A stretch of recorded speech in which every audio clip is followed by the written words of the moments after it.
Hi everyone, my name's Wendy. Welcome to my channel, Show Me Mo Vegan, where I make easy, whole food vegan meals. Today, I'm showing you my breakfast routine.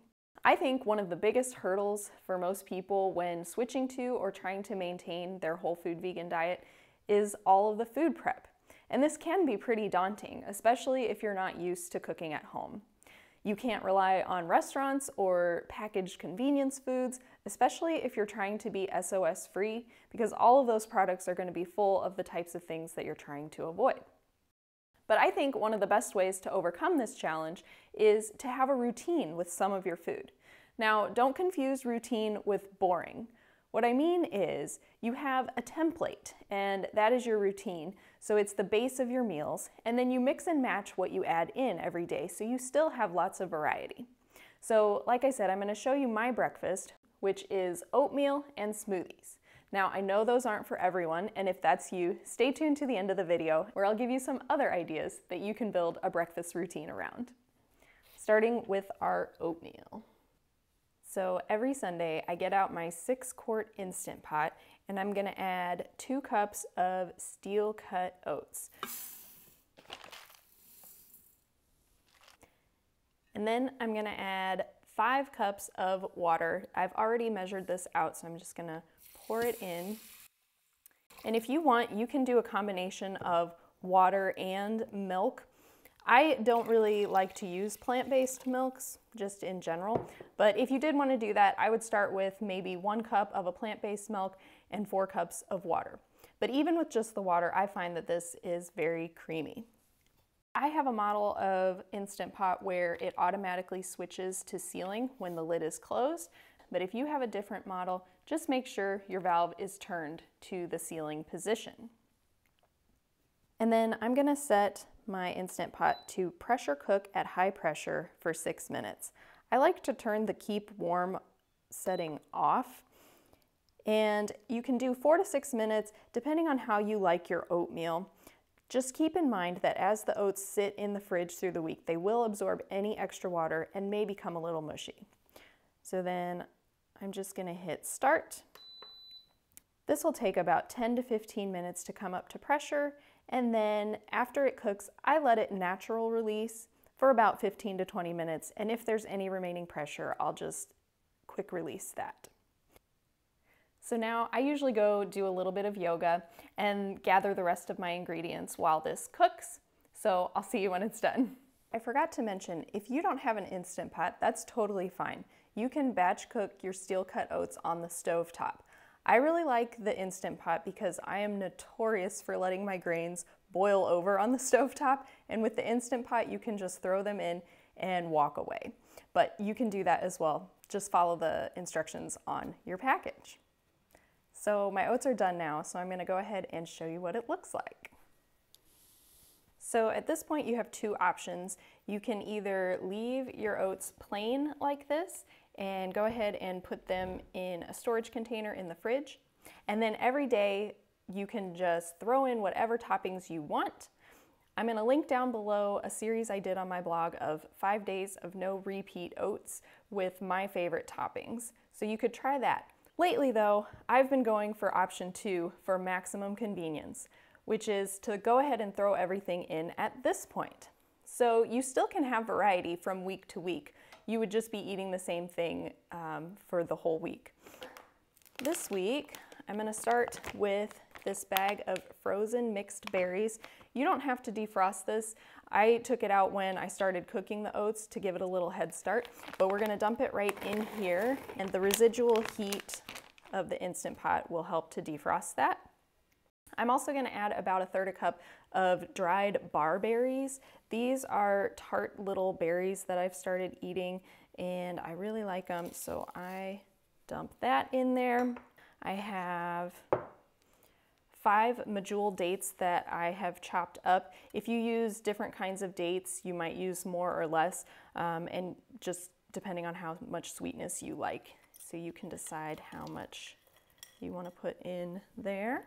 And then I'm going to add about a teaspoon or 2 of my oatmeal spice. I'll put a link for this in the description box below, but it's very similar to a pumpkin pie spice, so you can use that as well, or just cinnamon or whatever spices you like, really. And finally, I'm gonna put a whole can of pumpkin puree. I started adding either pumpkin or sweet potato or butternut squash puree into my oats because it just makes it really creamy and it's extra vegetables, so why not? Then I'm just gonna mix everything in here. I make my oatmeal on Sunday and then I keep it in the fridge. This will last me for 5 days. So the other 2 days of the week, I just microwave rolled oats. So at least for 5 days, I have breakfast all ready to go every single day. I keep tons of different frozen fruits in my freezer at all times, so I never have to think about it. I can just grab something and add it so that I always have lots of different variety for my oatmeal and for my smoothies. I'm gonna go ahead and put the lid back on just for a minute or two to help those frozen berries defrost, and then we'll be back in a minute. Okay, next I'm going to show you my smoothie routine. Now, I know smoothies aren't for everyone, but they work well for me, and I just have a little tiny smoothie because I like to get beans and greens in with every meal. So that's a really easy way for me to do that. So I start with just a little bit of frozen fruit. Today I'm using mango. I'll often use mango, pineapple, or banana because those are extra sweet, so I only have to use a small amount. And then I'm adding about 1/3 cup of cooked whole soybeans. I'll use any kind of beans, but these are soybeans that I batch cooked in my Instant Pot. And then I get giant containers of greens and then I freeze them. So I always have them on hand. So I'm just going to add some big handfuls of that.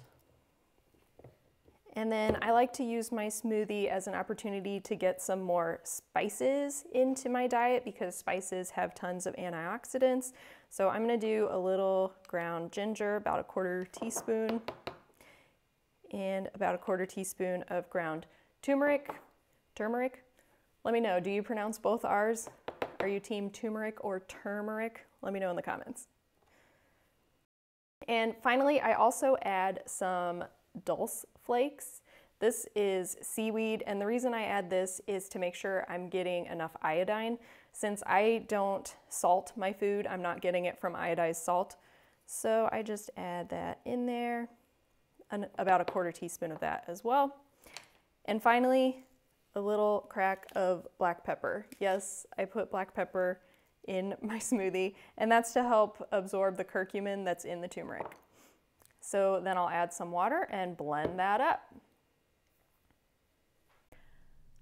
All right, so here's my breakfast. So with the oatmeal, I put it in a glass storage container that I'll keep in the fridge, and then I scooped out my portion for today.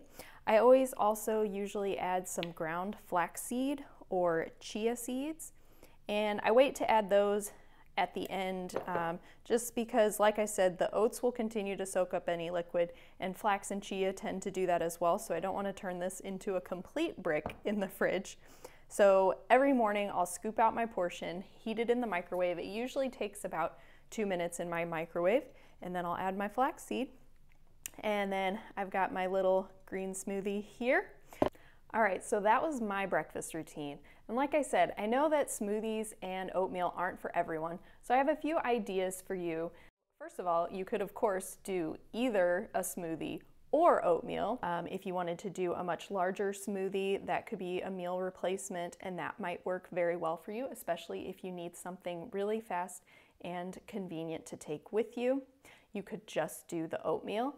And if you don't like the sweet oatmeal, you could do a savory oatmeal. So you could try adding beans and greens right into your oats, along with some nooch and some spices and whatever else you like.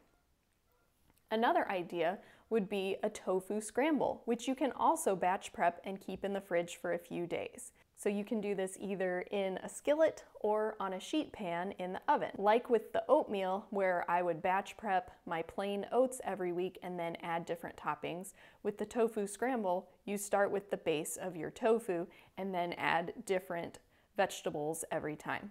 There are lots of tofu scramble recipes out there. I like the one from Simnet Nutrition. If you check out his YouTube channel and look for tofu scramble, you'll find some great options there. Another idea would be pancakes. So there are so many vegan pancake options or waffles, anything like that. Find your favorite recipe, make a whole bunch of them at once, and then you can freeze them and just pop them in the toaster. I also like to make a hash brown out of frozen shredded potatoes. Just make sure there's nothing added to the potatoes.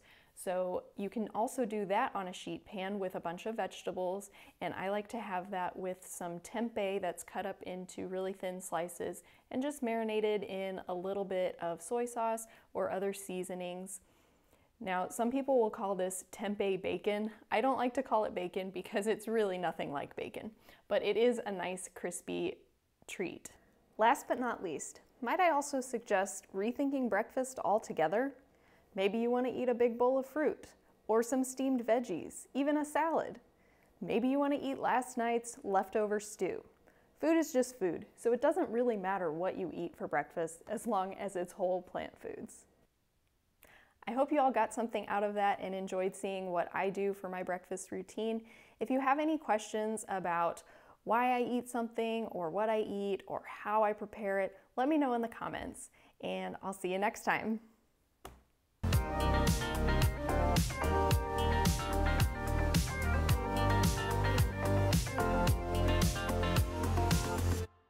Where I'll give you some other ideas that you can also create a breakfast.